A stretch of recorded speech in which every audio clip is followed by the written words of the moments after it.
आगे बढ़ें और अब आपको बताएं कि लाहौर चिड़ियाघर में कोरोना का खतरा मंडलाने लगा है। 6 जू कीपर्स को कोरोना वायरस का शिकार होने के अलावा व्हाइट टाइगर के बच्चों की मौत भी कोरोना से होने का शुबा जाहिर कर दिया गया। और इसी बारे में बात करेंगे, डॉक्टर इब्राहिम यूसुफ हमारे साथ मौजूद हैं। डॉक्टर साहब, बहुत शुक्रिया आपके वक्त का। अब हम ये देख रहे हैं कि इंसानों के बाद कोरोना वायरस जानवरों में भी मुंतकिल हो गया है। लोगों ने घरों में भी पेट्स पाले हुए होते हैं। किस तरह से बचा जाए अगर जानवरों में कोरोना वायरस हो जाए तो? लेकिन पहले तो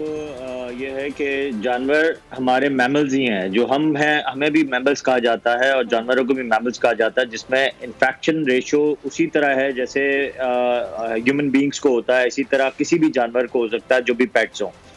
इसमें स्पेशली जो कैट्स हैं, डॉग्स हैं, जो स्पेशली घर में पाले जाते हैं, उसमें भी रिसर्च यही है कि जिस तरह हमारे इन्फेक्शंस होते हैं उसी तरह उनके इन्फेक्शंस भी होते हैं। जैसे अभी लास्ट जो रिपोर्ट में आया कि एसिम्प्टोमेटिक लोगों से भी कोरोना वायरस फैल सकता है। इसीलिए कहा जाता है कि आपको जो मास्क का इस्तेमाल करना, अगर आप किसी के कांटेक्ट में आ गए हैं कोविड के, और अगर आप घर में किसी पेट के साथ हैं या कोई भी बुजुर्ग आदमी के साथ हैं, तो वो आप देखें वो आपको कुछ भी नहीं कह सकता, सडनली वो इन्फेक्टेड होके वो सीरियस हालात में पहुंच सकता है। जैसे कि टाइगर की बात की गई, और उसी तरह जैसे उनके डायरिया हो गया और इसी तरह के सिम्टम्स होते हैं, जैसे फ्लू लाइक इलनेस उनको भी इसी तरह होती है और लंग्स में इन्फेक्टेड करते हुए जीआई सिस्टम में चले जाते हैं। और उनका टेस्ट करना भी बहुत मुश्किल है, क्योंकि इनिशियली तो देखिए लोग इतने ट्रेंड नहीं है हमारे मुल्क में कि इनको डायग्नोस कर सके, क्योंकि जो लोग जू में काम भी कर रहे हैं या जो लोग पेट्स का ध्यान भी रख रहे हैं वो इतने ट्रेंड नहीं है। प्लस साथ में जितने भी डॉक्टर्स हैं, जो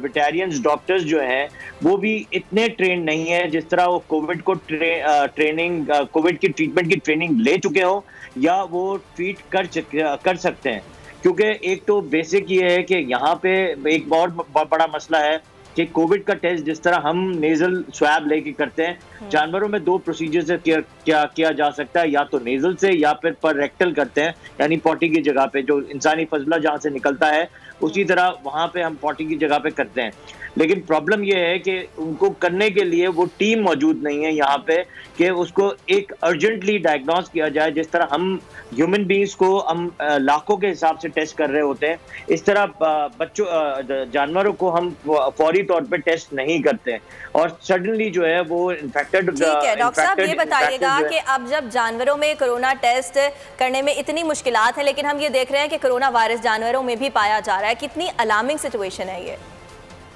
देखिए अलार्मिंग सिचुएशन तो बहुत ज़्यादा है, क्योंकि अगर जानवरों में फैलेगा तो एक तो रिसर्च ये नहीं है कि जानवरों से इंसानों में फैल रहा है, ये अभी तक रिसर्च नहीं आई है प्लस सार्स में। लेकिन एक वक्त पहले जो अगर सार्स और मार्स को दिया जाए, जो वक्तन पहले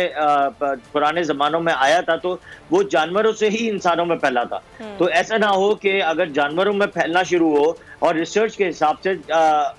इंसानों में वो फैलना शुरू हो गया, तो ये हमारे जो जितने भी हम मास्क या एसओपीज का ध्यान रख रहे हैं, वो उस तरह तो इस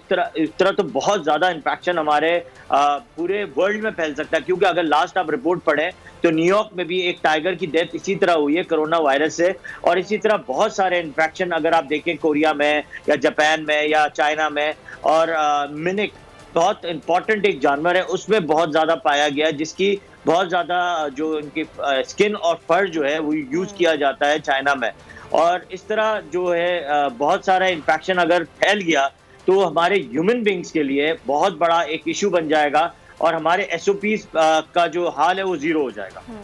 डॉक्टर साहब, अगर वैक्सीनेशन के हवाले से बात की जाए तो एक नई वैक्सीन दरामद करने की इजाज़त दी गई है चीन से कोविड की, तो आप क्या समझते हैं जो इससे कबल 3 वैक्सीन पाकिस्तान में दस्तयाब थी, एस्ट्राजेनेका हो गई, साइनोफार्म हो गई और इसके अलावा रशिया की वैक्सीन स्पुतनिक हो गई, तो क्या वो इतनी कारगर साबित नहीं हो सकी? देखिए ये बात नहीं कहा सकता कि कितनी कारामद है या नहीं है। हर वैक्सीन की अपनी एक इम्यूनिटी बनाने का तरीका है, लेकिन अगर आपको अभी भी बता दूं कि अभी जितनी ट्रायल्स दुनिया में हुए हैं उसमें अभी भी 1 साल नहीं गुजरा है, क्योंकि जितने भी वायरसेस अगर पुराने वक्तों में गुजरे हैं इन्फ्लुएंजा के या H1 के, या सिर्फ हमारे पास सिर्फ इन्फ्लुएंजा की वैक्सीन आई है, और इन्फ्लुएंजा की वैक्सीन भी हार्डली 60% लोगों को काम करती है और 40% लोगों को काम नहीं करती है। जस्ट लाइक ये चाइना की जो वैक्सीन बनाई गई, जो नई वैक्सीन है, सिर्फ इसका एक फायदा है कि 60 ईयर्स से अबव पेशेंट्स को लगाया जा सकता है, जो है काइनो सिनियो वैक्सीन जो है बायो, वो आप 60 ईयर्स के पेशेंट को ज़्यादा लगा सकते हैं और उसके कुछ साइड इफेक्ट कहा जाता है कम है, लेकिन साइड इफेक्ट्स के हिसाब से अगर देखा जाए तो इट्स द सेम वन कि इन्फ्लुएंजा के लाइक इलनेस आपको इस वैक्सीन के बाद होती है। और जितनी वैक्सीन जो आ रही हैं उसकी जो रेशियो ऑफ जो गारंटी ऑफ